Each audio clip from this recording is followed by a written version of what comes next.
ఏమని, మన్నైనది మరలా మట్టికి పోతుంది, ఆత్మ దాన్ని దయచేసిన దేవుని దగ్గరికి వెళ్ళాలని వాక్యంలో రాయబడింది. చూడండి, ఇప్పుడు నేను మాట్లాడుతున్న ఆత్మ లేకపోతే నేను పడిపోతాను, అది శవం అయిపోతుంది. మనం ఏం చెప్తాం, ఎవరైనా చనిపోతే త్వరగా ఈ బాడీని తీసుకెళ్ళి మనము సమాధి చేసేయాలి అని మనం మాట్లాడుతుంటాం ఎవరైనా చనిపోతే. చూడండి, ఒక శరీరాన్ని ప్రాణం ఉన్నంతవరకే దానికి విలువ, ప్రాణం లేకపోతే, ఆత్మ లేకపోతే దానికి విలువ ఉండదు. ఆ ఆత్మ ఎవరు ఇచ్చారు? యేసు ప్రభు ఇచ్చారు.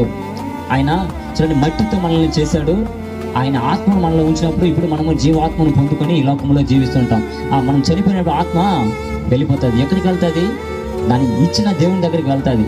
మట్టిలో నుంచి మనం వచ్చాం కాబట్టి మట్టిలో మనము సమాధి అయిపోతాం. కానీ ఆత్మ దేవుని దగ్గరికి వెళ్ళాలి. ఆ దేవుని దగ్గరికి వెళ్ళాలంటే ఈ లోకంలో మనం ఏం చేయాలి? ఆయన మాటకు మనం లోబడి జీవించాలి. అందుని బట్టి ఇక్కడ రాయబడుతుంది. చూడండి, మత్తయి సువార్త 7వ అధ్యాయము 21వ వచనం. 7వ అధ్యాయము 21వ వచనం.